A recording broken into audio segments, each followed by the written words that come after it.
ఒకసారి వాళ్ళ చెల్లితో మాట్లాడదాం.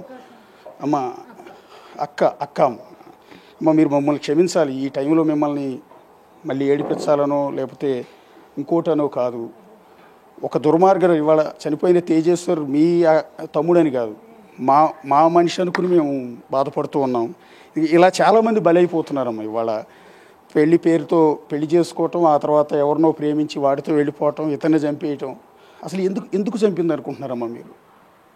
సార్, మా తమ్ముడు చాలా మంచి వ్యక్తి, మంచికి మారుపేరు. తన బుద్ధి తెలిసినప్పుడు తను సర్వేర్గా నేర్చుకొని సర్వే చేసినప్పటి నుంచి మా అమ్మ నాయనకు చేతు ఇచ్చిందే కానీ ఎవరికి చేతి చాచిన చేతు కాదు. నాకు కానీ మా తమ్ముళ్ళ మా అమ్మ నాన్నకు కానీ ఇంటికి ఎవరు వచ్చినా సరే అంత బుద్ధిమంతుడు సార్. డిసిప్లిన్కి మారుపేరు వాడు.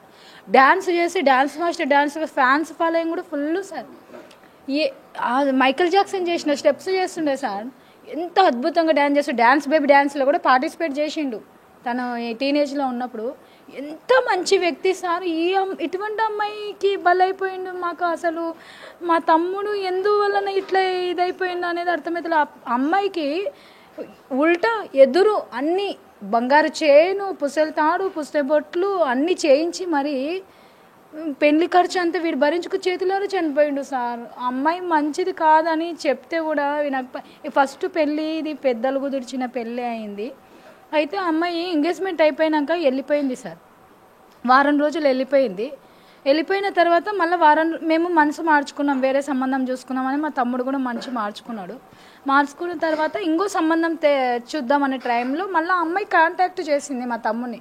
నేను మా అమ్మకు భారం కాకూడదని, కొంచెం ఆర్థిక ఇబ్బందుల వల్ల మా అమ్మ టార్చర్ పెడుతుంటే నేను వెళ్ళిపోయినా, మా అమ్మాయికి భారం కాకూడదని వెళ్ళిపోయినా, కానీ నువ్వంటే నాకు ఇష్టం, నీ మీద అలిగిపోలేదు నేను అని మా తమ్మునికి ఫోన్ చేసి చెప్పింది. నువ్వు అంటే ఇష్టం నాకు, నాకు కట్టుకున్న భర్త నీవు నేను మంచిగా ఉంటే చాలు, మనకు ఎవ్వరొద్దు, మన ఇద్దరిని ఎవరైనా విడదీస్తే అంతకన్నా పాపం లేదు, అది ఇదని చెప్పింది సార్. చెప్తే మా తమ్ముడు అరే ఇంత ఇష్టపడుతుంది కదా ఈ పిల్ల, నేను తండ్రి లేని బిడ్డను, మా అన్న కూడా చనిపోయిండు, వాళ్ళ అన్న 2 నెలల కింద చనిపోయిండు అన్నట్టు. అమ్మాయికి చనిపోయినంటే అరే పాపం ఒక ఆడపిల్ల కదా నన్ను ఇంత ఇష్టపడుతుంది కదా అని మంచితనానికి పోయి తన జీవితాన్ని పాడు చేసుకున్నట్టుంది సార్. అమ్మాయి పెళ్లి చేసుకున్నాక కూడా మేము అన్నాం ఆల్రెడీ, అరే వారం రోజులు వెళ్ళిపోయిన పిల్లని ఎందుకు పెళ్లి చేసుకుంటావు తేజ, వద్దు అమ్మాయి మంచిది కాదంటే, లేదక్క అమ్మాయి ఇలా మాట్లాడిందని అతను నాకు కాల్ రికార్డ్స్ చేసుకునేటివన్నీ వినిపించినాడు ఇంట్లో అందరికి, పేరెంట్స్కి, అత్త వాళ్ళకు. అత్త వాళ్ళు ఇదే ఊర్లో ఉంటారు, మీ అన్నత్తలు 3 ఉన్నారు, ఇక్కడే ఉంటారు అత్త వాళ్ళు. అందరం మేము కలిసిమెలిసి ఉంటాం సార్. మా ఇంట్లో గొడవలు కొట్లాటలు అనేవి ఉండవు. మాకు కలిసిమెలిసి ఉండడం తప్పితే గొడవలు కొట్లాట మా అమ్మ నాన్నకు కానీ మా ఇంట్లో కానీ మాకు శత్రువులు అంటూలే లేరు సార్. మా తమ్ముడు ఒక పెళ్లి విషయంలోనే 1 నెల కూడా అవ్వలేదు సార్. అమ్మాయిని పెళ్లి చేసుకుని వెళ్ళిపోయి చేసుకుంటా అంటే సరేలే ఇంకా వీడు ఇంత ఇష్టపడుతున్నాడు కదా, మంచిగుండేది కావాలి కదా, వాడి సుఖమే మాకు కావాలి కదా, ఇంత కష్టపడి చేస్తాడు, ప్రతిదీ పట్టించుకుంటాడు బాధ్యతగా, ఇల్లు కానీ అన్ని కానీ. అతను కౌల పిల్లలు, ఇతనితో పోల్చుకుంటే అతను కొంచెం ఎక్కువ రెస్పాన్సిబిలిటీ మోస్తుండే, అట్లా అని ఇంకా వెళ్ళిపోతున్నాడు కదా అని ఇంట్లోకి పిలుచుకున్నాము. మా తమ్ముళ్ళు 2 బంగారం సార్. అంటే అండి ఇక్కడ అందరికి వచ్చే డౌట్ ఏంటంటే, ఒకసారి అమ్మాయి వెళ్ళిపోయింది, పెళ్లి ఫిక్స్ చేశారు, ఫిబ్రవరి నెలలోనే పెళ్లి అవ్వాల్సింది. ఆ అమ్మాయి కరెక్ట్గా పెళ్లికి ముందు 3 రోజుల ముందు వెళ్ళిపోయింది, 5 రోజుల ముందు వెళ్ళిపోయిన అమ్మాయి మళ్ళీ రిటర్న్ వచ్చిన తర్వాత ఇతను ఎందుకు యాక్సెప్ట్ చేశాడు? అతను ఆల్రెడీ బ్యాంక్ మేనేజర్తో ఎఫ్ఐఆర్ ఉన్న విషయం మీకు ఎవరికి ఐడియా లేదా? అప్పుడు అమ్మాయి వెళ్ళిపోయిన తర్వాత అందరూ అది ఏమంటారు గాలి వార్తలు అన్నట్టుగా స్ప్రెడ్ చేసింది అమ్మాయి. అదంతా గాలి వార్తలు, నాకు అట్లాంటి అఫైర్ ఉంటే నేను అతన్నే పెళ్లి చేసుకొని వెళ్ళిపోతుంది కదా, నేనెందుకు వస్తాను మా తమ్మునికి మాయమాటలు చెప్పింది సార్. ఈ అమ్మాయి జూన్ 17వ తారీఖు ఇంటికి వచ్చిన తర్వాత ఇంకా సరేలే పెళ్లి, మే 17వ తారీఖు పెళ్లి చేసిన తర్వాత బయటికి వెళ్ళిపోయి, మా నాన్నకు ఆరోగ్యం బాగాలేదు, బయటికి వెళ్ళిపోతే మా నాన్న చనిపోతే కష్టము, గుండె తట్టుకోలేక కొడుకు గురించి అని తెచ్చుకొని ఇంట్లో పెట్టుకున్నాం సార్. ఇంట్లో పెట్టుకున్న తర్వాత ఈ తిరుగుళ్ళు మరుగుళ్ళు అక్కడ ఇక్కడ ఇంకా పిల్లలు మంచిగా ఉన్నారు కదా, మంచిగా ఉండకోకలే అనుకుంటే జూన్ 17వ తారీఖు మా తమ్ముడు మిస్ అయినారు సార్. మిస్ అయిన తర్వాత ఆ అమ్మాయి ఫోన్ను ఎంక్వైరీ చేస్తే ఆ అమ్మాయి బ్యాంకు మేనేజర్తోన ఆల్రెడీ సంబంధము ఉన్నది, అమ్మాయికి వివాహేతర సంబంధం. ఆ అమ్మాయి వారం రోజులు మిస్ అయినప్పుడు కూడా మేము ఎంక్వైరీలో తెలిసిన విషయం అంటే, ఆ అమ్మాయి వారం రోజులు అప్పుడు వెళ్ళిపోయింది చూడండి సార్. ఆ టైంలో అబ్బాయి దగ్గరికి వెళ్ళిపోయింది. అయితే ఆ అబ్బాయికి ఫస్ట్ వివాహం జరిగింది. ఆ అమ్మాయి నేను పోలీస్ కేసు వేస్తా అని బ్లాక్మెయిల్ చేస్తే ఈ అమ్మాయి వాపస్ వచ్చి వాళ్ళ ఇంటికి వచ్చి చెప్తే వాళ్ళ అమ్మ వాళ్ళు ఎట్లనే సరే వీడికి చేసేద్దామని మా తమ్ముడికి ఏదో మాయమాటలు చెప్పి పెళ్లి చేసేసినారు సార్. మా తమ్ముడు వెళ్ళిపోయిన తర్వాత ఈ అమ్మాయి 17వ తారీఖు వెళ్ళిపోయింది కదా, ఆ అమ్మాయి అసలు ఏం బాధపడట్లేదు, ఏడవట్లేదు, ఏం లేదు, నార్మల్ ఉంది. ఆ రూమ్లో పోయి కూర్చుంటుండే అంతే, స్నానం చేస్తలేదు, ఏది టిఫిన్లు తినమంటే అడుక్కున్నా కూడా తింటలేదు.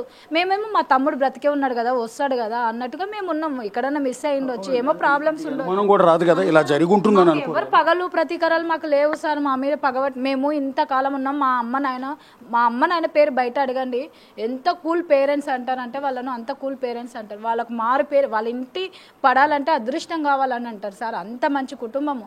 మా హస్బెండ్ని కూడా అడగండి కావాలంటే. ఇప్పుడు అంటే మీ అనుమానం అమ్మ, నేనేమంటానంటే బ్యాంకు మేనేజర్ కోసమే ఇతను వదిలించుకోవాలనుకుంది అనుకోండి. ఇన్ కేస్ వచ్చాడు, బ్యాంక్ మేనేజర్ వెళ్ళిపోయినా కూడా మీరు 4 రోజులు బాధపడేవాళ్ళు, ఇంకో పెళ్లి చేసుకునేవాళ్ళు కదా. ఎందుకు ఇంత దారుణంగా కారులో తీసుకెళ్ళి మరి హత్య చేయించాల్సిన పరిస్థితి? మాకు ఒక్క విషయం తెలిసింటే మేమే పంపిస్తుంటివి. మాకు ఇష్టం అమ్మాయి అలా మాకు క్రియేట్ చేయలేదు సార్, నాకు ఇష్టం అన్నట్టుగా క్రియేట్ చేసి చూపించింది. మాకు ఒకవేళ అతను కూడా మాకు ఒకవేళ వేరే వాళ్ళతో ఇట్లా ఉందంట తెలియజేసినా కూడా మేమే పంపిస్తుండే, మా తమ్ముడే పంపిస్తుండే, మేము పంపించేస్తుంటే. అన్యాయంగా నా తమ్ముడిని బలి చేసిండ్రు సార్. మా ఒక్క మాట మాకు తెలిసినా కూడా పంపిస్తుండే. మాకేం తెలుసు? బేసిక్గా పోలీసుల ఇన్వెస్టిగేషన్లో తెలుస్తున్నది ఏంటంటే ఆ బ్యాంకు మేనేజర్తో కనీసం 2000 కాల్స్ మాట్లాడిందంట ఫోన్లో. ఫోన్ రికార్డ్స్ తెప్పిస్తే 2000 సార్లు మాట్లాడినట్టు ఉందంటండి. రెండోది, మీ తమ్ముడు వాడే బైక్ ఏదైతే ఉందో బైక్కి ట్రాకర్ పెట్టిందంట. అంటే పెళ్ళైన రోజు నుంచి ఆయన చంపేయాలి అన్న ప్లాన్ ఆవిడ వేసింది అనేది పోలీసుల ఇన్వెస్టిగేషన్లో బయటకు వస్తుంది. అతను మూమెంట్ కనిపెట్టడానికి బైక్ ఒక ట్రాకర్, జీపీఎస్ ట్రాకర్ ఏదో బిగించింది అనేది. అంటే చాలాసార్లు స్కెచ్ చేశారు కానీ వర్కౌట్ కాలేదు. చివరికి కర్నూలులో ల్యాండ్ కొంటానని ఆ రోజు కారులో ఎక్కించుకెళ్ళింది, వర్కౌట్ అయింది అని అంటూ ఉన్నారు. సో ఈలోపు ఈ నెల రోజుల కాపురంలో ఆమె బిహేవియర్ మీద మీకు అనుమానం రాలేదా? అసలు ఎంత బాగుంటుంది సార్, ఒక్కరోజు గొడవ పడిన సందర్భం లేదు. కాకపోతే ఏంటంటే ఆ అమ్మాయి, మా అమ్మ వండి పెట్టిన వంట తినకుండే, తను వండి పెడితే అందరు తినాలి కానీ మా అమ్మ వండి పెడితే తినకుండే. ఆమె ఒక హై క్లాస్ అమ్మాయి లాగా బిహేవ్ చేస్తున్నా సార్. ఇంట్లో జీన్స్ ప్యాంట్ షర్ట్లు వేసుకొని తిరుగుతుండే. కొత్తగా పెళ్ళైన అమ్మాయి చీర కట్టుకోవాలి, లేకపోతే అంత చీర మెయింటైన్ చేయలేకపోతే పంజాబ్ డ్రెస్ వేసుకొని ఉండొచ్చు కదా అని నేనంటే, అట్లా నేను మా తమ్ముడు వెళ్ళిపోయిన తర్వాత నాకు తెలిసి నేను అడిగిన, ఎందుకు అలా విధంగా ఉన్నావు, కొత్తగా పెళ్ళయింది కదా, పంజాబ్ డ్రెస్ లేకుంటే చీర కట్టుకోవచ్చు కదా అంటే, నువ్వెందుకు పిని అట్లా అంటున్నావు, నాకు అసలు ఇష్టమే లేకుండా మా అమ్మ నాన్న వాళ్ళు బలవంతంగా చేసినారు అది ఇదని అప్పుడు రియాక్ట్ అయింది. మా తమ్ముడు వెళ్ళిపోయిన తర్వాత ఆ విధంగా రియాక్ట్ అయింది. నేను వెళ్ళిపోతా అంటే, ఓ మా తమ్ముడు వచ్చేంత వరకు ఎక్కడ వెళ్ళిపోదు తల్లి, మా తమ్ముడు ఎక్కడ ఉన్నాడో ఏం లేదు తెలియదు, మా తమ్ముడు వచ్చిన తర్వాత మీ ఇద్దరు ఏం మాట్లాడుకొని డిసైడ్ చేసుకుంటారో చేసుకొని నిర్ణయాలు తీసుకోండి అని చెప్పి మేము గప్పుకున్నాం సార్. ఆ మాట అన్నందుకు ఆ అమ్మాయి ఏం తినకుండా చేయకుండా ఇంట్లో బయట నుంచి తెప్పించుకొని వాళ్ళ పిన్నిని వాళ్ళ బాబాయిని ఇంట్లో పెట్టుకొని వాళ్ళ దగ్గర ఏమేమి మాట్లాడుతున్నానో ఏమేమి లేదో అన్ని చేస్తున్నాయి సార్.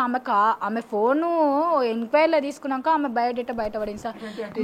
ఇక్కడ బేసిక్గా పెళ్లి సంబంధం చేసుకుంటే అటు 7 తరాలు ఇటు 7 తరాలు చూడాలంటారు, ఫ్యామిలీ బ్యాక్గ్రౌండ్ చూడాలంటారు. సో అలాంటిది మీరు బిఫోర్ ఎంక్వైరీ చేసుకోలేదు. ఎందుకంటే ఆమె తల్లి కూడా అదే నేచర్ ఉంది, ఆవిడ కెనరా బ్యాంకులో స్వీపర్గా పనిచేస్తుంది, అదే బ్యాంక్ మేనేజర్ తిరుమలతో ఆవిడకి కూడా ఎఫ్ఐఆర్ ఉందని చెప్తున్నారు. తల్లికి ఎఫ్ఐఆర్ ఉంది, కొడుకు కూడా, కూతురు కూడా అదే వ్యక్తితో ఎఫ్ఐఆర్ ఉంది. తల్లి కూతురు ఇద్దరు కూడా ఈ టైప్ ఆఫ్ క్యారెక్టర్స్ ఉన్నారు కదా. మీరు బిఫోర్ ఎంక్వైరీ చేసుకోలేదు అబ్బాయి పెళ్లి చేసేటప్పుడు అమ్మాయి ఏంటి, అమ్మాయి బ్యాక్గ్రౌండ్ ఏంటి, ఇదేంటి అనేది? అంటే మాకు పెద్దలు కుదిరి ఇది ఫ్రెండ్షిప్లో తీసుకొచ్చినారు సార్. వాళ్ళేం చెప్పినారు, మంచి సంబంధమే, మంచి అమ్మాయి, ఆ అమ్మాయి అలాంటిది కాదులే, వాళ్ళ అమ్మాయి తేడా భర్త లేకుండా పోయినా అమ్మాయి తేడా ఉండొచ్చేమో కానీ ఈ అమ్మాయి చాలా మంచిది, తండ్రి లేని బిడ్డ, అది ఇదని చెప్పినారు. ఫ్రెండ్స్ని అడిగితే, వాళ్ళ ఇంటికి అయితే అడగలే, ఫ్రెండ్స్ని అడిగితే మంచిదేలే అని చెప్పినారు. కానీ ఈ అమ్మాయి వెళ్ళిపోయిన తర్వాత అయితే అందరు బ్యాడ్గా స్ప్రెడ్ చేసినారు, వద్దొద్దు మంచిగా లేదు అది ఇదని. కానీ మా తమ్ముడి దగ్గర అమ్మాయి కాంటాక్ట్ అయినాక మా తమ్ముడు వినలే, ఎంత చెప్పినా లే అమ్మాయి అంత ఇష్టపడుతుంది. తమ్ముడిని ఏమన్నా ట్రాప్లోకి తీసుకొచ్చిందండి? ఎందుకంటే ఒకసారి వెళ్ళిపోయిన అమ్మాయిని కూడా మళ్ళీ పెళ్లి చేసుకోవటానికి యాక్సెప్ట్ చేశాడు, 2వ ముహూర్తం పెట్టించి మరి పెళ్లి చేసుకున్నాడు అంటే అమ్మాయి మీ తమ్ముడిని ఏమైనా ట్రాప్ చేసిందని అనుకోవాలి. ఆల్రెడీ వాడి దగ్గర మాట్లాడిన అమ్మాయి మాటలు రికార్డ్ చేసి మాకు చూపించడం కోసం, ఒప్పించడం కోసం రికార్డ్ చేసింటే వినిపించినాడు. ఎంత ఇదిగా మాట్లాడింది, నువ్వంటే నాకు ఇష్టం, నువ్వు లేకుండా నేను ఉండలేను, మా అమ్మ భారము మా అమ్మ. ఉన్నాయండి ఆ ఫోన్ రికార్డ్స్ ఉన్నాయి, ఒకసారి ఏమైనా ప్లే చేయొచ్చా? నా మొబైల్